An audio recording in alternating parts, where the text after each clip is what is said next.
No, porque la das muy bien la clase, por eso aparte. Primer concepto que tenemos que tener. La verdad es que no hay una definición de edad avanzada. Es decir, en las crónicas, en los diarios, pueden poner ancianos, abuelitos, edad mayor, nuestros abuelos. Y la verdad que lo que tenemos que hacer una gran diferencia en lo que es la edad cronológica y la edad biológica.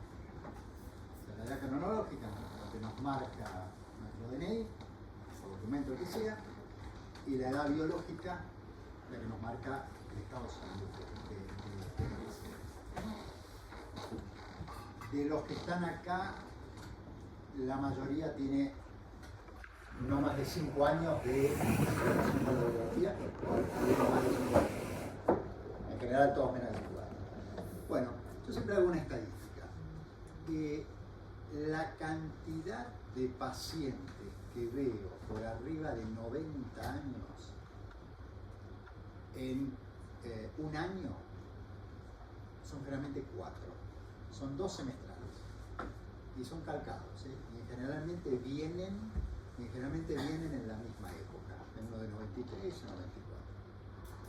Pero a ustedes les va a pasar que cuando lleguen mucho antes, pero a la edad mía, hoy yo tengo 67, ustedes se van a cansar de ver pacientes en el consultorio arriba de los 90 años. Porque lo marca la historia general que tengo, las mejores expectativas de vida que yo tengo. Así cuando nosotros empezamos, entre 85, 80 y 90, veíamos poco, hoy es muy frecuente. Entonces, ese es el primer concepto que uno tiene que tener cuando va a manejar y cuando uno va a la necesidad de tratar o no un paciente con cáncer. Entonces, el otro concepto que tenemos que tener en cuenta es la incidencia que tiene el cáncer de próstata. Y no solamente el cáncer de próstata, sino cuáles son los que mueren por cáncer de próstata. Y la realidad sabemos que la mayoría de los cánceres de próstata la vemos por arriba de los 70 años. O sea, la mayor frecuencia etaria es arriba de los 70 años, con una mediana diagnóstica de 65 o 66 años. Y lo importante es que si bien el 60% son diagnosticados en mayores de 20 años, 20% mayores de 75 años, y yo no tengo una estadística de 80 o 90 años, pero probablemente cuando ustedes lo tengan van a ver mucho más porcentaje de cáncer de próstata. Y aparte, esta charla no solamente es para el diagnóstico primario del cáncer de próstata, porque cuando hablo de tratamiento en edad avanzada, también estoy hablando de aquel paciente que se trató a los 65 años y tiene una recaída a los 80 o 82 años. También es válido para definir si uno lo va a tratar o no. Ahora, ustedes saben, y lo vamos a ver ya después más específicamente en un trabajo, que el cáncer de próstata tiene una alta incidencia y viven muchos años. Pero lo que sí sabemos es que la mayoría de las muertes, más del 70% de las muertes, son pacientes arriba de los 75 años. Obviamente, esto no significa que no tengamos muertes de tumores agresivos antes de los 65 años, que obviamente existen. Pero acá la mayor problemática lo vea que se calcula que en 2017 tuvimos aproximadamente 160.000 casos diagnosticados de cáncer de próstata. Y la proyección que se hace para el 2013 es de 2.5 veces más. O sea, más de 380.000 diagnósticos de cáncer de próstata se calcula que hará en el 2030. Por supuesto, esto se debe al aumento de esperanza de vida, especialmente en los países desarrollados. Indudablemente esto va a ser una carga para el sistema de salud, que ya lo es en este momento, no les quepa la menor duda, con todas las drogas que han aparecido para la enfermedad avanzada de cáncer. Ahora, muchas veces se dice, bueno, un paciente de cáncer de próstata avanzado, bueno, no es tan problemático, si tengo uno de 50 no es tan problemático. No, al revés. Los pacientes de 70 años tienden a tener enfermedad más agresiva. Tienen una mayor probabilidad de tener un estadio local T3A en adelante y una mayor probabilidad de tener score de Gleason alto. Si bien hoy sabemos que la enfermedad metastásica de novo es baja, no supera el 4 o 5%, y esto es por los periodos de PSA que se van haciendo a lo largo del tiempo. O sea que lo que 20 años antes atrás veíamos que 20-30% ya tenían lesiones metastásicas, hoy de novo, de entrada, lo vemos en un 5% aproximadamente. Entonces, por supuesto hay consensos y hay sociedad de lo que ustedes quieran. Y bueno, hay sociedades nacionales y hay sociedades internacionales que crean pautas para la geriatría. Y el concepto general es que de alguna manera los tratamientos para la edad avanzada, sin definir lo que decíamos edad avanzada, tendrían que ser más o menos, o se tendrían que evaluar los pros y los contras exactamente que se evalúa en los pacientes más jóvenes. O sea que vamos a tener en cuenta las comorbilidades que tiene el paciente y vamos a tener en cuenta esa edad funcional que tiene el paciente y no tanto la edad cronológica. Groseramente, las sociedades de geriatría están marcadas. Pacientes sanos, como cualquiera, pacientes que tienen comorbilidades que son manejables. Después tenemos los pacientes vulnerables, que son vulnerables en ese momento, pero que tienen comorbilidades que pueden ser controladas y pueden pasar a la categoría de pacientes sanos. Y después, bueno, ya tenemos esos pacientes frágiles que ya tienen un deterioro irreversible, que no pueden volver para atrás, y bueno, y los otros lo que llamamos enfermedad terminal o demasiado enfermos para que se puedan ser tratados. Entonces, generalmente tenemos que definir de alguna manera con qué tipo de paciente nos estamos encontrando afuera. Y además, la expectativa de vida, siempre se habla de expectativa de vida, que el paciente tenga una expectativa de vida mayor a los 10 años. Y eso no es fácil muchas veces de determinar. Es decir, la expectativa de vida va a depender de muchos factores, porque va a depender de sus antecedentes familiares, de las comorbilidades que tienen, pero a veces es difícil decir si un paciente va a vivir más o menos de 10 años. Por supuesto que a veces nos ayuda el número y la gravedad de las comorbilidades. Vamos a un extremo. Si yo tengo un paciente de 80 años, diabético insulino dependiente, con una hipertensión arterial difícil de controlar, con una insuficiencia renal crónica, y bueno, la verdad no necesito muchos algoritmos, no necesito muchas tablas para pensar que probablemente ese paciente en los próximos incluso 5 años tenga mayor probabilidad de morir de otra causa y no de cáncer.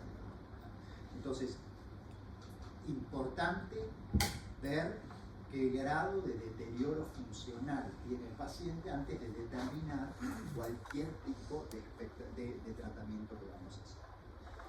Y fíjense, vamos a los percentilos, 25, 50 y amarillo, el 25 en la escala superior, 50 al intermedio y en el menor también el 25. Y fíjense que a los 75 años. Bueno, a los 75 años vamos a tener un grupo de pacientes en el percentilo más alto que va a vivir 14 años. Pero también vamos a tener un grupo que tiene 75 años que va a vivir 5 años. Y fíjense lo mismo que pasa a los 80, 85 y 90. Yo puedo encontrar con una persona de 90 años que tiene una posibilidad de llegar a a vivir 6 años más, como también está el otro extremo que puede vivir 1 año y medio. Y eso que va a depender, fundamentalmente, vamos a ver el estatus mental, las comorbilidades que tiene, el estado general del paciente que tiene. O sea, con respecto a las recomendaciones generales, tanto la Sociedad de Epidemiología, la Asociación Americana, la Asociación Europea, habla en primera etapa no del tratamiento, sino el screening. Porque primero tengo que definir si lo tengo que diagnosticar. Porque ¿para qué voy a diagnosticar una enfermedad si no la voy a tratar? Porque pienso que ese paciente tiene una expectativa de vida menor a los 10 años. Y bueno, hoy, como se ha prolongado tanto la sobrevida, ya en la mayoría de los artículos ustedes van a ver, y son muy abiertos, expectativa de vida a 10 años o 15 años. Y la verdad que decirme 10 años o 15 años es una brecha muy grande. Entonces van a ver ustedes que en muchos casos va a ser un arte para ustedes tratar el cáncer de próstata. Entonces, si yo tengo un paciente con una expectativa de vida corta y esto lo relaciono con la larga historia natural que sabemos que tiene el cáncer de próstata, probablemente el tratamiento no va a impactar en la muerte de ese paciente. Ese paciente por ahí va a tener más probabilidades de morir por otra causa, no por su cáncer. 2 minutos para que anoten este trabajo de New England Journal of Medicine. Cualquiera que haga oncología, este trabajo lo tendría que leer 1, 2, 3 veces. Para mí es el trabajo más extraordinario en cuanto a lo que es la historia natural de la enfermedad y el momento de tratamiento de la enfermedad. Habíamos tenido los resultados a 10 años y ya el año pasado aparecieron los mismos resultados a 15 años. ¿Por qué son muy confiables estos resultados? Sí, Miguel, ¿te puedo pedir de bajar un poquitito? ¿Tiene mucho frío? ¿Calor allá? No, bajar un poquitito porque justo me dan... Entonces, ¿por qué es tan importante este trabajo? Primero fue hecho la mayor parte en el Reino Unido. El Reino Unido tiene una medicina muy socializada.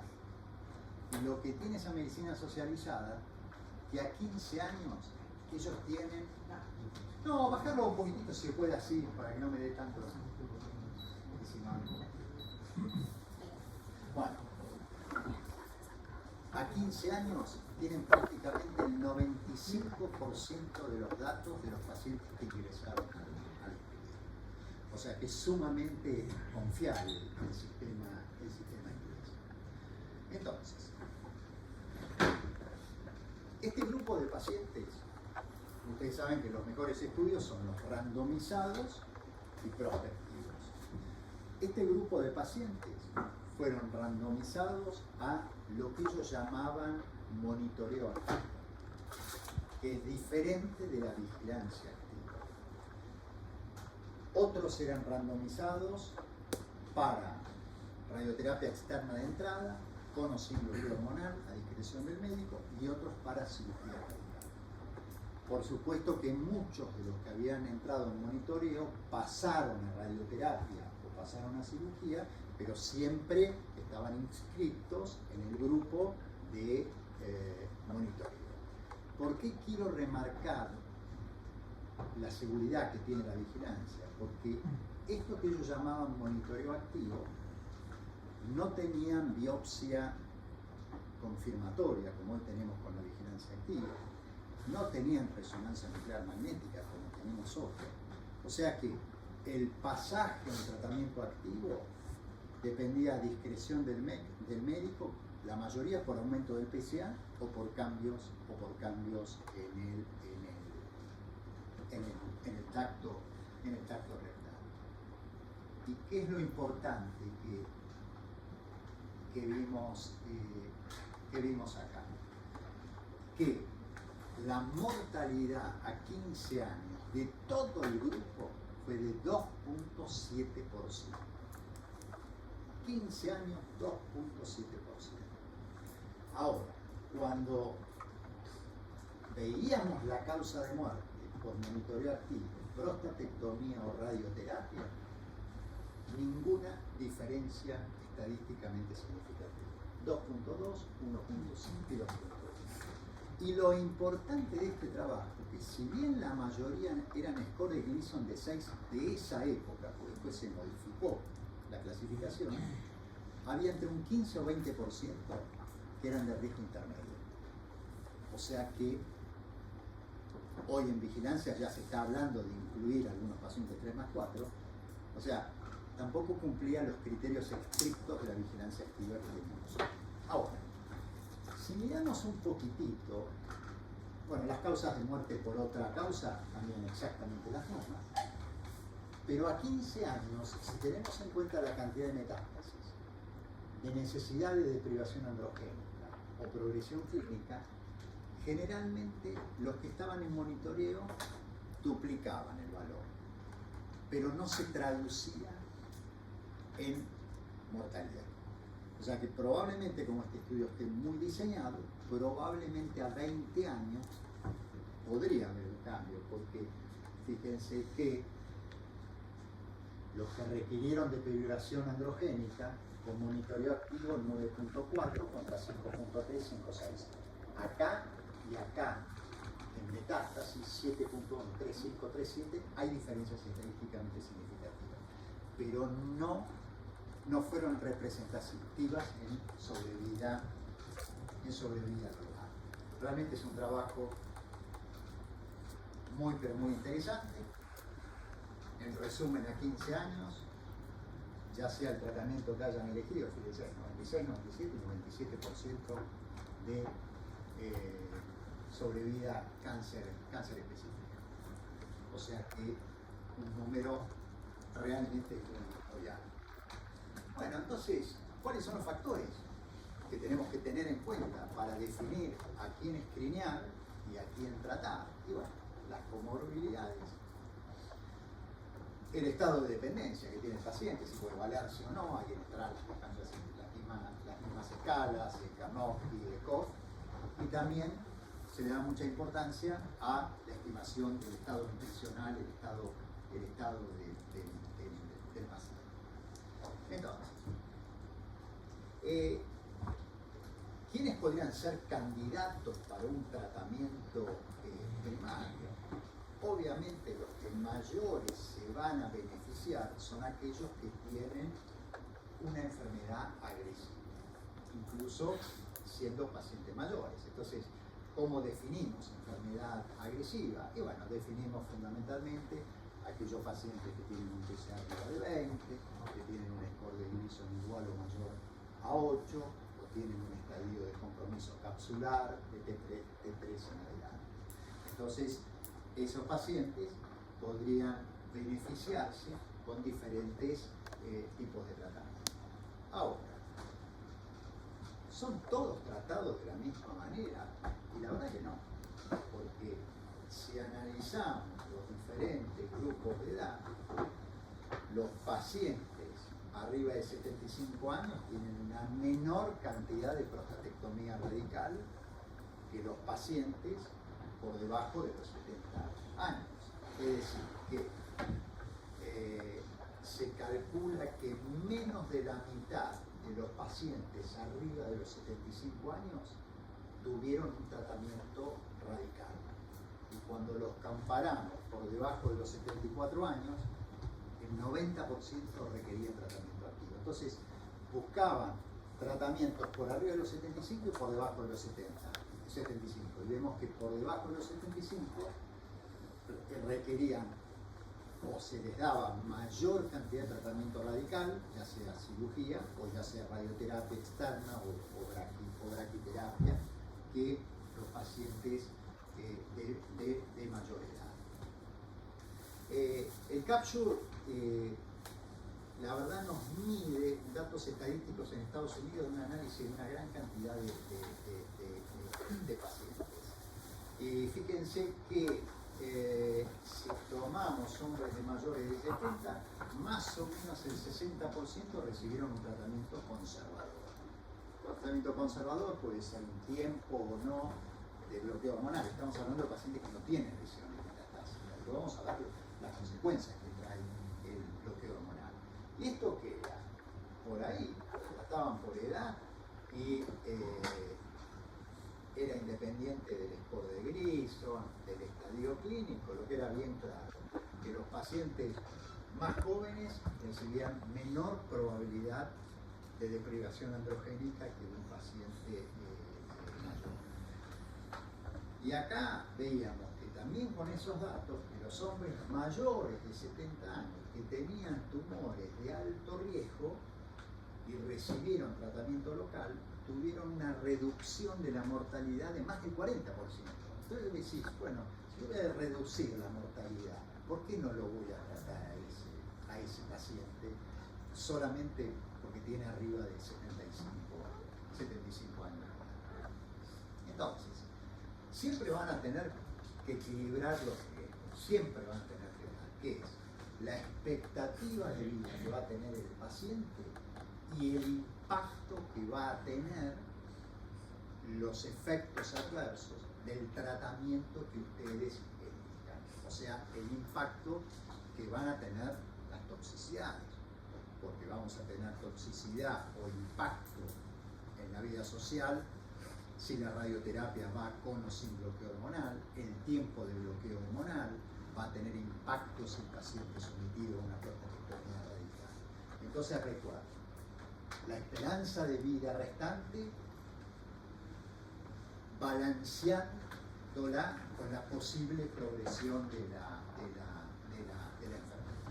Ahora, como yo les dije en otro momento, al inicio, una cosa es el tratamiento primario, pero probablemente las recurrencias las van a ver mucho más frecuentemente por arriba de los 75 años. Y sabemos que el primer indicador de la recurrencia es el incremento del PSA.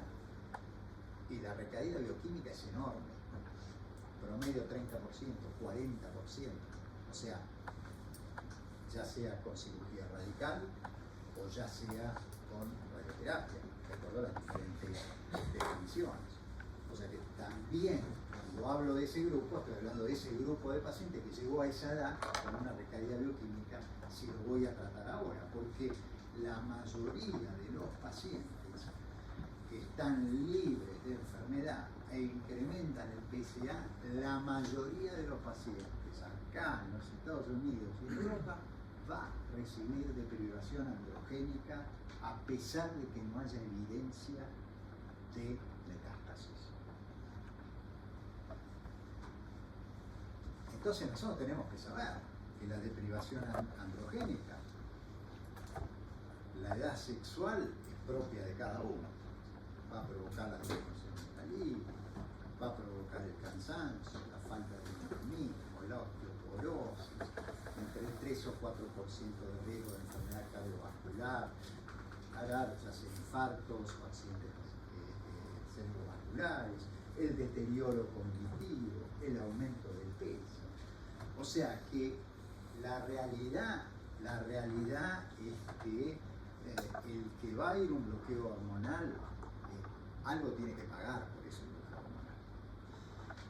Y la otra problemática que siempre digo con el bloqueo hormonal, sin evidencia de metástasis, es que yo sé que voy a lograr en 2, 3, 4 o a veces en 5 años, voy a generar hormonoresistencia. Y la verdad que no es una situación agradable tener hormonoresistencia sin metástasis. Y lo vemos. Y eso lo hemos creado nosotros al dar una deprivación androgénica en forma indiscriminada.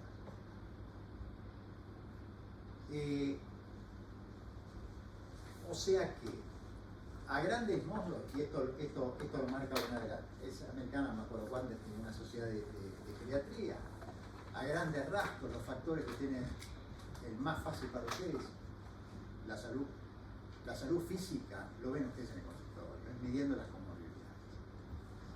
La salud mental, ustedes pueden darse cuenta si hay depresión, si hay deterioro cognitivo.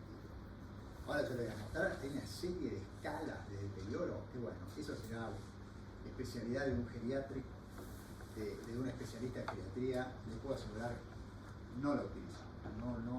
La verdad que no tenemos una relación extrema con nuestros pacientes añosos con especialistas, tal vez porque haya pocos geriatras o porque por ahí no tenemos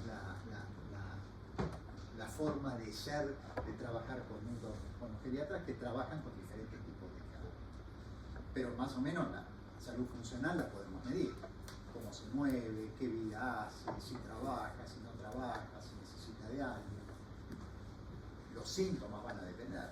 Yo tengo un paciente con cáncer de próstata, no es lo mismo que sea totalmente asintomático o un paciente que tiene una enfermedad localmente avanzada y se levanta 4 o 5 veces a la noche, orina cada hora, o tiene hematuria, o sea que también vamos a evaluar lo que es la sintomatología. Y ellos ponen, no sé si la salud social, que es el apoyo de posibilidad de cuidados paliativos que pueda tener o cómo se maneja con las redes sociales, es decir, hacen toda una serie de datos que yo les traje esto como opción, yo les digo, no lo utilizo jamás, hay infinidad de índices, creo que ustedes tienen una charla con un médico geriatra. Ya lo tuvimos, sí, la primera. Bueno, seguramente les habrá dado, ellos manejan algunos índices que nosotros, por lo menos como urólogos, yo con estos años, la verdad que no lo recomiendo. Entonces, pero cuando tenemos las recomendaciones y utilizamos un grupo de expertos para analizar, lo que sí sabemos es que la decisión del tratamiento tiene que estar basado en la evaluación del estado de salud. Y el estado de salud te lo pueden medir muy fácilmente con las comorbilidades que tiene el paciente en lugar de la edad cronológica y también muy importante, ¿qué es lo que tiene el paciente? Porque cuando hablamos del paciente, hay muchos que dicen, ya tengo 86 años, en algún momento me voy a morir. A ver, entonces va a evaluar a ver cuánto lo va a deteriorar, ¿verdad? Cuánto lo va a deteriorar el paciente. O sea que hombres que están en forma, o sea que son totalmente sanos, o son vulnerables, solucionamos la vulnerabilidad con el tratamiento, y son tumores de alto riesgo, y pensamos que pueden tener una sobrevida mayor a los 10 años, bueno, pensamos que probablemente se beneficien con los tratamientos curativos. Y acá muchas veces es fácil. Si yo tengo un paciente añoso con un tumor de bajo riesgo, un score de Gleason grupo 1, o sea un 3+3, o un grupo 2, 3+4, y la verdad que probablemente esos pacientes se benefician con una vigilancia. Y ahí está el reporte que yo les había mostrado del niño Yulano. Hacerle entender el 3+3 con más razón, el 3+4 intermedio, pero cada vez se habla más del 3+4 que puede ser incorporado en la vigilancia. Ahora, si por otro lado tengo un paciente con un PSA arriba de 20, con un score de Gleason de 8 mayor y un T2C en adelante, ustedes van a ver que todas las recomendaciones en la mayoría de los casos están basadas en valor de PSA. Yo prefiero manejarme más en densidad de PSA, porque si yo tengo, habla mayor de 20, si yo tengo un paciente con un score de Gleason 3+4 y una próstata que tiene 100 gramos y por resonancia nuclear magnética me da una densidad de PSA menor a 0.15, bueno, ese paciente no lo puedo controlar, o sea que no es lo mismo tener 20 de PSA con una próstata de 100-120 gramos que con una próstata de 40 o 50 gramos. O sea, si bien los reportes hablan de este PSA, yo cada vez me voy acostumbrando más a hablar de densidad de PSA y más con el advenimiento de la resonancia nuclear magnética. Y los beneficios y daños de la deprivación androgénica la tienen que evaluar con los pacientes. Es decir, porque sabemos perfectamente los los daños o problemáticas que puede tener la desprivación. Entonces, si yo tengo una esperanza de vida prolongada, bajas comorbilidades, un tumor de alto riesgo, bueno, está la posibilidad de una prostatectomía radical. Ustedes me dicen, ¿es pecado hacer una prostatectomía radical entre los 70 y 75 años? No, hay grupos. Algunos del 75, hay grupos que se han hecho. Pero tengan en cuenta, y esto uno lo ve en la práctica, cuanto más años sea, mayor es el riesgo de incontinencia de orina. Y si ese paciente era sexualmente activo, yo les puedo asegurar que esa edad, por más preservación que se haga, 90% a 100% va a quedar con disfunciones. Entonces, lo que tienen que evaluar cuando hablan de una prostatectomía radical, es un paciente añoso, es fundamentalmente los efectos adversos que van a tener. Y si realmente lo comparamos, porque estamos hablando de un tumor de alto riesgo, si lo comparamos con una radioterapia y una deprivación androgénica de acuerdo al score de Gleason de 6 meses a 18, 24 meses, bueno, uno tiene que poner en la balanza cuál es su tratamiento, pero la realidad es que a medida que aumenta la edad, va a aumentar la probabilidad de tratamiento radiante que de tratamiento. O sea que la radioterapia ha demostrado la verdad que un excelente control de la enfermedad. Pero la radioterapia sabemos que el grupo que se beneficia solamente con radioterapia externa es el grupo 1, el 3+3, o el grupo 2, el 3+4. Porque esos pacientes no tengo necesidad de hacer deprivación androgénica, de agregarle deprivación androgénica. Entonces, si le voy a hacer radioterapia externa solo, ese paciente también sería candidato para cáncer renal. Porque el tumor de alto riesgo, ahí sí, yo siempre les hago una esquemita de radioterapia sola o radioterapia con deprivación androgénica. Y por más edad que tenga, si el paciente tiene un score de Gleason alto o una enfermedad de probabilidad de recaer rápidamente, ese paciente sí o sí necesita deprivación androgénica. Groseramente sabemos que en los riesgos intermedios podemos hacer un semestre, de 3 y 6 meses de deprivación androgénica. Ya en los de alto riesgo ya estamos pensando en 18 a 24 meses. Entonces hay que balancear los riesgos que tiene la deprivación androgénica. O sea que el tipo que va a radioterapia sola es un paciente que también podría perfectamente controlarse. Y lo mismo pasa con la braquiterapia. El tema es que la braquiterapia en tumores de alto riesgo, yo no sé si ya cuando hablaron de tumores localizados, no sé si tocaron el tema de braquiterapia, pasa lo mismo con la radioterapia externa. La braquiterapia en tumores de alto riesgo requiere deprivación androgénica. Entonces lo que tenemos que evaluar fundamentalmente es qué alteraciones va a tener ese paciente con la deprivación androgénica. La braquiterapia tiene un poquito más de síntomas urinarios que la radioterapia externa. O sea, si comparamos, le tenemos que decir al paciente que, ojo, que la braquiterapia va a tener generalmente síntomas irritativos más frecuentes que la radioterapia externa. A tal punto que si un paciente tiene una próstata grande, arriba de los 50-60 gramos, tiene un ISUP alto, entre 10 y 15, y ese paciente no es un buen candidato para braquiterapia, porque se le va a alterar su calidad de vida. Y lo mismo con el score de Gleason,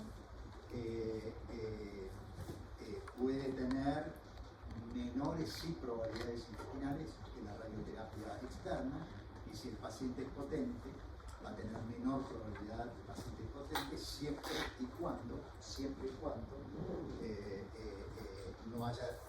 no tenga la necesidad de recibir deprivación androgénica. Porque recuerden que los pacientes potentes a esta edad, cuando se calcula, si hacemos 6 meses, durante 6 meses va a estar totalmente bloqueado, pero los próximos 6 meses va a ser la recuperación de la testosterona por el testículo, por la producción del testículo.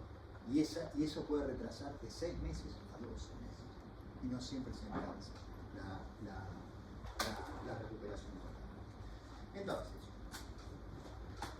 si yo tengo un paciente no metastásico, no tengo evidencia de enfermedad,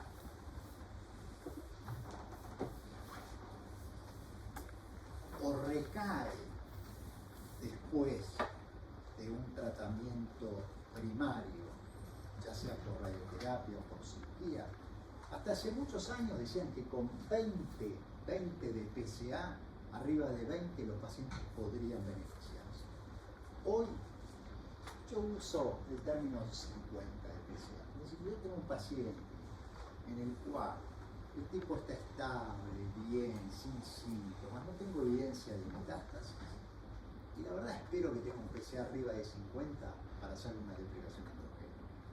Y si le tengo que hacer una deprivación androgénica, prefiero una deprivación androgénica intermitente que continua. O sea, un poco para los estudios que hay en gente más joven, el bloqueo hormonal intermitente o bloqueo, son estudios comparativos de inferioridad. Y se ha demostrado que el bloqueo intermitente no es inferior al bloqueo permanente, y el bloqueo permanente trae mucho más efectos adversos. Ahora, si yo lo que necesito es paliar los síntomas, y bueno, probablemente requiera un bloqueo hormonal mucho más prolongado.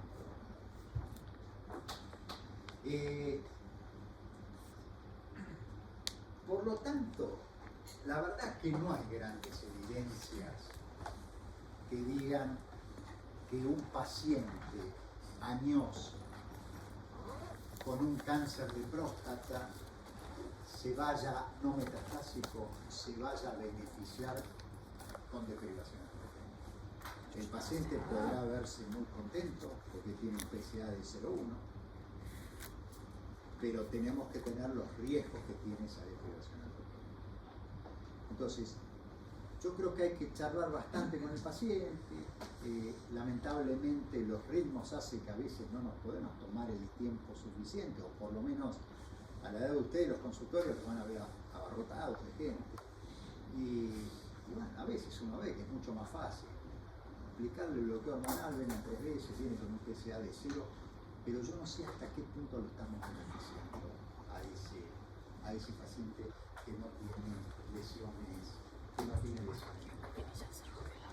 Entonces, para mí, este grupo de pacientes se pueden manejar perfectamente con un concepto o de vigilancia, o si no, el concepto de watch and wait, que sería observar y esperar. Hay una gran diferencia cuando hablamos de vigilancia activa o el watch and wait. La vigilancia activa tiene un protocolo de seguimiento. Está basado en una biopsia confirmatoria, está basado al menos un PSA cada 6 meses, una resonancia nuclearmente cada 2 o 3 años, y probablemente alguna que otra biopsia que puede estar entre los 3 o los 4 años. Ahora, cuando hablo de un watch and wait, es un paciente que tengo un diagnóstico de cáncer de próstata asintomático, que no lo voy a tratar hasta que tenga síntomas. Es decir, el concepto más estricto, ni siquiera habría que pedirle PSA, sino, señor, vuelva. Y hoy es difícil en la práctica. Hoy yo veo que el watch and wait lo confundimos un poquitito.